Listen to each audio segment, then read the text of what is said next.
Next example है कि मान लो f कोई फंक्शन है r स्क्वायर से लेकर r तक और वो इस तरीके से डिफाइंड है when xy is not equal to 0 0 fxy is equal to x minus y by x plus y। तो हमें ये शो करना है कि इस फंक्शन की लिमिट एग्जिस्ट नहीं करनी चाहिए when xy tends to 0 0। तो हमने मान लिया कि सपोज xy टेंड कर रहा है 0 0 को along the path y is equal to mx where m is any real number। It means हो सकता है xy 0 0 को इस रास्ते से अप्रोच करे, हो सकता है इस रास्ते से, हो सकता है इस रास्ते से, हो सकता है इस रास्ते से, हो सकता है इस रास्ते से। सो हो सकता है y is equal to mx, मतलब y is equal to mx, इनमें से कोई भी लाइन हो सकती है। जैसे जैसे m चेंज करते जाएंगे लाइन चेंज होती जाएगी। हो सकता है xy 0 0 का अप्रोच इनमें से किसी भी रास्तों से कर रहा हो।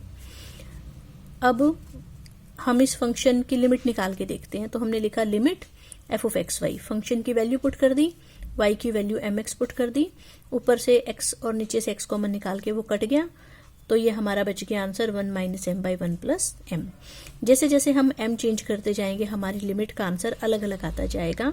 इसका मतलब फंक्शन की लिमिट एग्जिस्ट नहीं कर रही, क्योंकि अगर फंक्शन की लिमिट एग्जिस्ट करती है तो वो हमेशा यूनिक आती है, लेकिन यहाँ पर फंक्शन की लिमिट जो है वो हर बदलते m के साथ बदल जाएगी।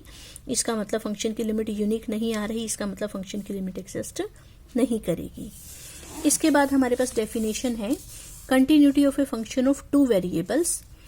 कंटिन्यूटी नॉर्मली क्या होता था, वन वेरिएबल में limit x tends to a, f of x is equal to f of ए।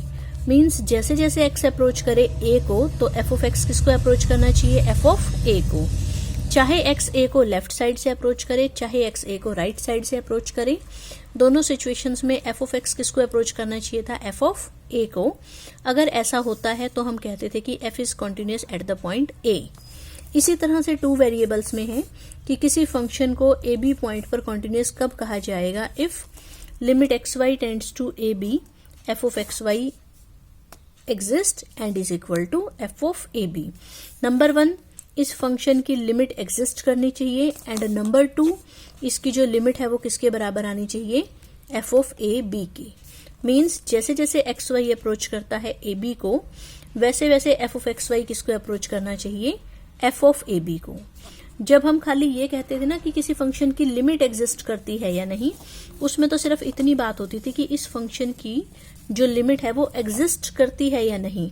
उसमें हम फर्दर ये नहीं कहते थे कि वो लिमिट किसके बराबर आती है। वहां सिर्फ ये बात होती थी लिमिट के टॉपिक में कि इस फंक्शन की लिमिट एग्जिस्ट करती है या नहीं करती।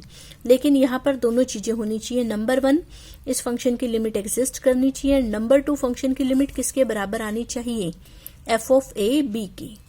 ऐसे ही कंटिन्यूटी की दूसरी डेफिनेशन है कि किसी फंक्शन को ए बी पॉइंट पर कॉन्टिन्यूस कब कहा जाएगा, if for epsilon greater than 0 there exist a delta greater than 0 such that mod of f of x y minus f of a b is less than epsilon for all x y such that mod of x y minus a b is less than delta. Means जब जब x y और a b का distance delta से कम होगा तब तब F of x y और F of a b का डिस्टेंस एप्सिलॉन से कम आना चाहिए। जब लिमिट का टॉपिक होता था कि एफ ऑफ एक्स वाई की लिमिट एग्जिस्ट करती है या नहीं, तो वहां पर लिमिट में इसकी जगह पर कुछ एल लिख देते थे कि एफ ऑफ एक्स वाई की लिमिट हम एल कहेंगे अगर वो इस कंडीशन को पूरा करेगी। तो यहाँ पर क्या है, एफ ऑफ एक्स वाई की लिमिट हम क्या कहेंगे, एफ ऑफ ए बी कहेंगे। इसलिए एल की जगह क्या लिखा है, एफ ऑफ ए बी। वहां एल कुछ भी हो सकता था, यहाँ एल पक्का क्या होना चाहिए, एफ ऑफ ए बी होना चाहिए। तो इन शॉर्ट क्या है, जैसे जैसे एक्स वाई अप्रोच करता है ए बी को, एफ ऑफ एक्स वाई किसको अप्रोच करना चाहिए, एफ ऑफ ए बी को। ये हमारे पास डेफिनेशन है continuity at a point a B.